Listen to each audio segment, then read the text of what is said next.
I'm Teresa Martínez with VIVA Polk magazine, and I have the great honor of being here with the Superintendent of School, Fred Heid, which a name like that, many people would not figure out that he is part Hispanic. Yes, he speaks Spanish, and this is great because right now our community keeps growing. 38.4% of the students at the school system are indeed Hispanic, and what a blessing that you speak Spanish. Good morning, and un placer estar aquí con usted hoy. So it's absolutely a pleasure to be here with you today, to be able to speak to our stakeholders and our community members, to give them some reassurances and address some topics that I know that you're bringing forward with some questions from our community that they want to get answers to because they have some concerns. So my pleasure to be here. Right now, one of the biggest concerns is what is going on, what is happening with this ever-growing Hispanic community? What is the school board doing to address the Hispanic in learning and also security? Sure. You know, we had the COVID, so we had to worry about COVID. And now with what happened in Texas, we have to worry about what happened in Texas. How are we protecting our children here in Polk County? There's so much to talk about. No, there is. Thank you. So let's start with what we're doing to help ensure that our community feels vested and that Polk County sees our people out there in the community and recognizes them as not only as a community of learners, but a unique community of learners who have unique needs and interests. And for me, especially being Colombiano, I have a concern more often than not that when students come to the States, that they tend to lose their sense of identity. They lose their heritage.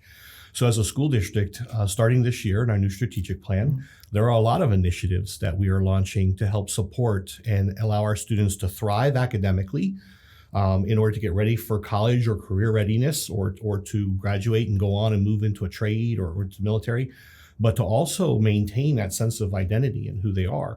But also identify that American spirit, help them develop that civic mindedness and that they need to be responsible people here and part of the American government system, democratic system. So let's start with talking a little bit about what are some of the opportunities here. So for our students, making sure that we have culturally aligned opportunities for them.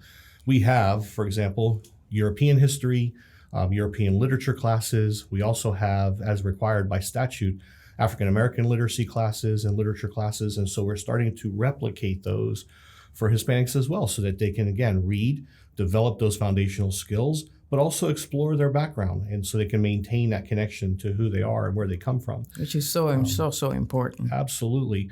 Also prioritizing our hiring and recruitment to make sure that when students go into our schools, they see themselves in others, those people that are leading our buildings. So making sure that we are demographically diverse, creating opportunities for our students as well for clubs and after-school activities that will allow them to pursue interests and opportunities, again, to maintain that sense of cultural identity and heritage and that pride in who they are. And Polk County is a very prideful community. They're very proud of their legacy, their heritage, their history. And I think we've talked before, and I've shared this with others, I think the biggest struggle for Polk County is with this incredible growth that we're seeing. Many residents in Polk County as a whole is worried. How do we maintain that sense of Polk with all these new people moving here?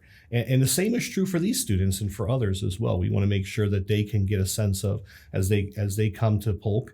And we're finding, and I should clarify a bit, that we don't have a lot of newcomers moving to Polk County. Our EL population is roughly 11 to 12% annually, but we have, as you mentioned, a very large Hispanic population. So we benefit from the fact that we get students who are second generation or even third generation moving here to Polk County. So again, helping them maintain that connection to their heritage is very important, and letting them be reflective of who they are, where they come from. Additionally, like I said, recruitment, making sure that we have quality administrators and teachers who are of Hispanic, African American, Haitian Creole origin, so that students can look up to them, especially in communities that are very densely populated. And then, some of the things that we'll be looking at within the new strategic plan and exploring is dual language programs.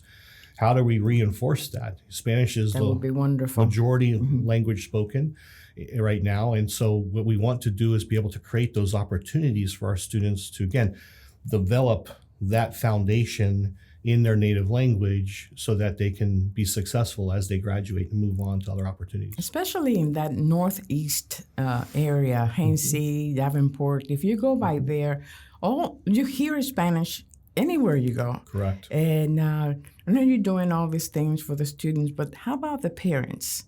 Because parents need to become involved, learn English. What are we doing for the parents? So we'll be launching a multitude of initiatives this year that target all parents, but specific to the needs of our Hispanic parents and communities. They will have a greater voice and more resources available to them than ever before. Everything from tutoring support and assistance to how to connect with their child's teacher, resources to see what's happening in their child's classroom in both English and in Spanish, increasing our SAC and PTSA and PTOs. So our school advisory committees are opportunities for parents to participate in schools and actually help make decisions on the trajectory of that school based off its academic performance, behaviors, attendance, and other needs. And so we'll be promoting that for many of our families. But again, trying to expand to ensure that we have translators at multiple events so that parents don't feel like they're left out of the conversation, because most oftentimes they feel like that, and that they can actually be a part of the conversation. So we're ordering translation devices that will be issued to some of our schools. We'll have interpreters at schools, and the translation devices fit in your ear. So they're not obtrusive. Somebody speaks into a microphone off stage, and so those parents can hear translation in real time. That is wonderful. And actually be part of the conversation. So, and we're going to create opportunities for our parents to get involved. You know, you've heard me say, and many people have heard me say, the problem right now in education for both students and for parents is they're not partners in education. They're passengers in education. Educational systems more often than not tell people what they need to do, rather than listening to them based off what their needs and interests are, and then creating opportunities around that. So we are opening up those opportunities for feedback. We started this year with Portrait of a Graduate, asking parents what's important to you so we know what to plan for, and we'll be doing more of that. We'll have more listening tours in the Northeast community and other areas. That'll be myself, my deputy superintendent, and others. And they'll be specific and targeted to certain languages so people can feel comfortable coming and sharing their thoughts and their concerns, their frustrations as well. That is wonderful. That was very needed. And how wonderful for us, the Hispanic community, that you speak Spanish. You understand our culture, you understand our language, and even though you're not very comfortable speaking Spanish because you grew up in Miami, right? Right, that's correct. But hace 7 años, right? So it's been 7 years I'm in Chicago with almost no one to speak to or to practice with. So sometimes I get a little bit nervous, but then once we get going into the conversation, it comes back. It's like riding a bicycle. But the thing is that you understand and you can have a conversation and people can feel a little bit more assured that you have a special interest in the Hispanic community because you understand that we come from many different countries. And although we speak one language, there is a little bit of diversity or a lot of diversity in the Hispanic community. But one thing is for sure, we're very worried about the education of our children. And that's mainly the reason we come to the United States of America to see them really succeed. And so thank you so much for deciding to come to Polk County. Well, we'll talk more over the next few months. You'll see us presenting information about how schools did this year in testing, the first real tests post-COVID. And it's kind of a mixed result. We saw third grade scores in reading really go up, which was fantastic for those first and second graders. We saw fourth grade scores go down. Overall, math scores improved. I mean, we really saw some pluses and some minuses this year, but more positives than negatives, thank goodness. But it's time for us to be more reflective as well about subgroup performance, right? And achievement gap. We talk about the achievement gap. How are Hispanic students performing academically as compared to African American, Asian, American Pacific Islanders, and even white Caucasian students? We have to do those comparisons, and we have that data, and we report that data to the state. And the state itself tracks the trajectory of the achievement gap, and are we closing it or is it growing? And we have to make sure, again, my focus is on all children to make sure that they're all successful. Definitely. But part of that requires that we look at individual groups of students and prioritize some of their needs because they're lagging more than others. Within our Hispanic population, it's interesting because with fewer ELs, that means more students are coming to us who are second or third generation, and they should have a stronger foundation in English, but many of them are still struggling. So we have to figure out the why. Why are they not doing that?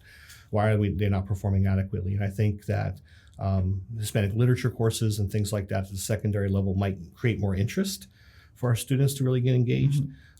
I do not doubt for 1 second the intelligence or the aptitude of our students.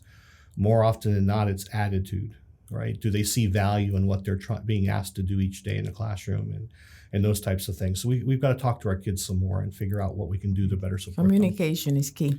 Absolutely. And making them feel important and showing them what they can do in this country, because the sky is the limit. Absolutely. Here in the United States.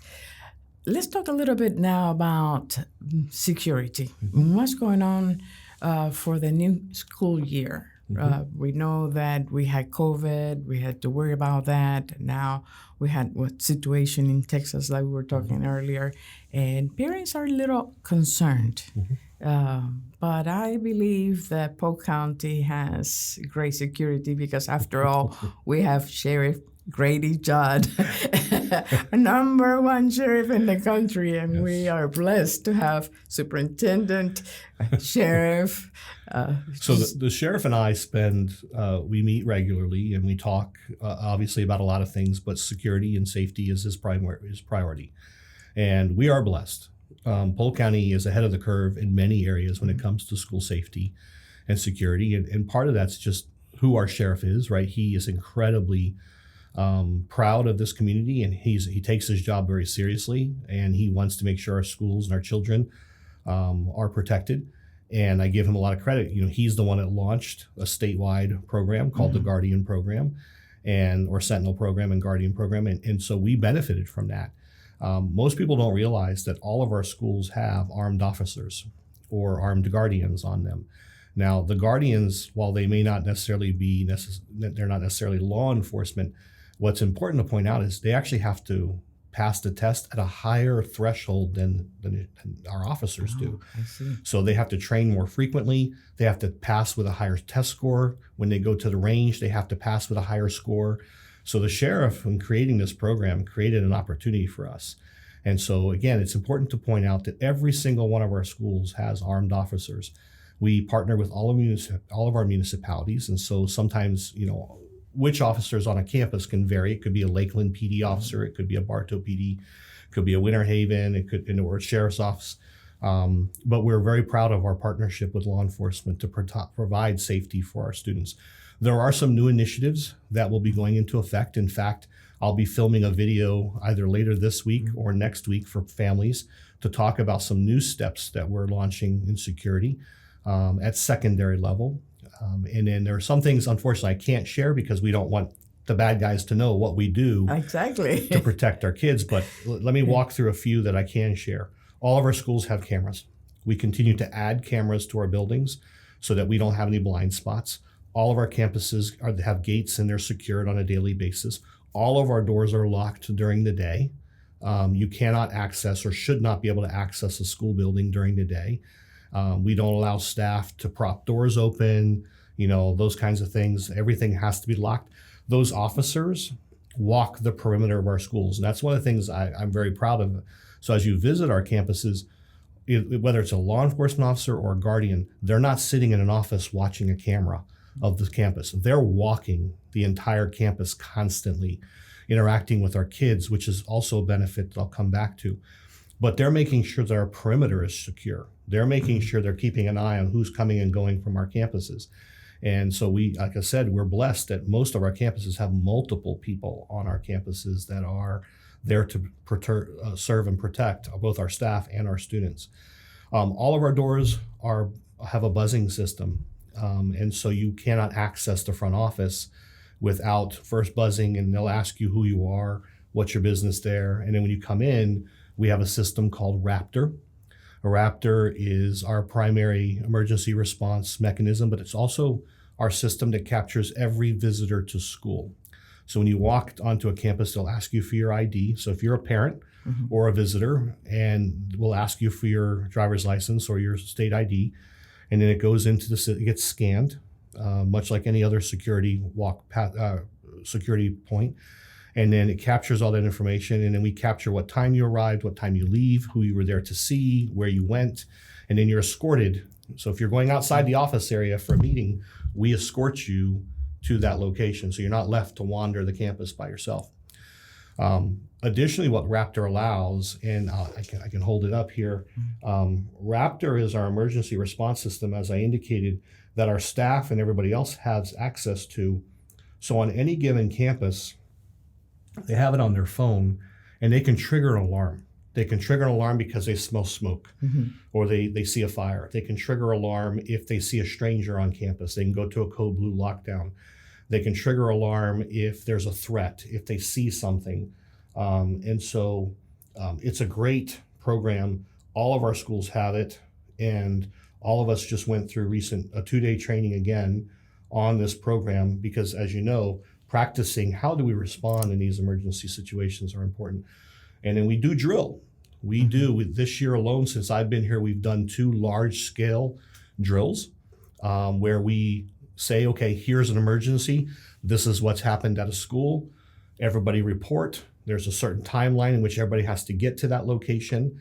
And then you have to sign in and check in. And then we have actors come in and pretend like they're victims. They're upset parents. Where's my baby? Where's my kid? And we have to go through the reunification process. Again, being in Polk County, I'm very blessed because I inherited some outstanding security policies and procedures. But Raptor is one of our primary keys, and it allows us also. So let's say you have a child. So I have a sophomore this year in high school. So as just like every other parent in the community, I worry about safety. I worry about my child. So let's say he's walking in a hallway during a class change, and all of a sudden the school has to go into a lockdown because usually when we go into a lockdown on a campus, and parents always get a message when that happens, it's usually because there's a police activity in the neighborhood. So they're chasing a bad guy. They tell us, listen, this person's running from us. They may try and run onto the campus, not to harm anyone, but they might be running through or just try to get away from law enforcement. So the whole campus gets locked down. So if my son's walking the hallway, but he could be 2 buildings away from his classroom, he won't get there. So during a lockdown, teachers usher all the kids out of the hallways into their classrooms to secure them. Well, what Raptor also allows teachers to do is to report who's in their classroom. So we know even if your child didn't make it to their next class, whatever teacher grabbed your child and brought them into their classroom to make them safe can report, here's who I have in my classroom. So it's a phenomenal process for us because it helps us identify everybody on campus. As I hear you say all this thing, I'm thinking, what a shame. What a shame that we have to live in these times where we have to have this security system, but how wonderful that we do have this system in place, that we have Raptor in place, that we have a sheriff that really is implementing this not only here, but all over the place. It is a blessing, and I want to tell parents we take every threat seriously. So when you and I were growing up, you might get angry on the playground or angry in school or on the bus because you're having an argument with someone, and you may say, I'm going to kill you. Back then, it didn't mean anything. Today, I don't think people realize how many hours we spend tracking down every single one of those threats. So even if a student goes on social media, we have filters that capture that. Or if a student or a family member will call us and report it, and we have tip lines, and if they call in and they report it, we investigate it. Law enforcement immediately goes into their resources. They can track it down. Even anonymous ones, they have tracking systems, and they will send an officer to the house. And so, for example, we've had certain situations where a student says, I'll bring a gun to school. Well, here's what happens. That student gets suspended. That student gets a home visit. The law enforcement officers will ask for permission, and they'll verify, are there any weapons in the household? Are they secure? Meaning, is there a gun safe that the student can't have access to? They go through this entire investigative process, but that student is disciplined for that because it's a huge disruption, and law enforcement spending hours upon hours in the community trying to make sure that this was just a silly thing for a child to say, and it wasn't a real threat. But that happens more frequently than not. But I want parents to understand we take all those threats seriously. And sometimes if they hear a rumor, let us know. 99.9% of the time, it turns out to be false because it's just rumor and social media. But we always want them to report something. See something, say something. It's important for everybody to take safety and security seriously. And, we're there not only to protect our students, but to protect our community and protect our staff. Because they're oftentimes the subject, they have spousal disputes, they have all kinds of issues that happen too, and we have to maintain a safe campus. So I want our parents to understand we take all those threats and situations seriously, and we have policies and procedures, and we train, we practice, we have systems that allow us to track and monitor. We check our cameras regularly, we update them, we clean them, we replace them as needed. And we have some other security protocol, but again, I'll be sharing some information with parents in the next week or so. All right. Well, thank you so much for talking to us about all this. My pleasure. Thank you for being part of VIVA Polk. If you haven't read it, issue 13 has a story about Superintendent Heid and also Heid. I'm sorry, I mispronounced that. Superintendent Heid. And also President Falconetti. Both leaders of our public education in Polk County are in fact Hispanic, and we're very lucky about that. Thank you so much. Otra vez un placer, and it's important. I want to make sure that I give you thanks and your magazine thanks for the partnership that we're establishing, because I need to have a voice within that community that reassures parents and addresses questions that they have. So you and I will talk, and you'll be able to release some things soon to the community about how they can get in touch with me and how we're going to provide regular updates through you to our community to address their questions that they may send to you instead of me. So thank you. Thank you very much. Appreciate your time. Thank you. Muchas gracias.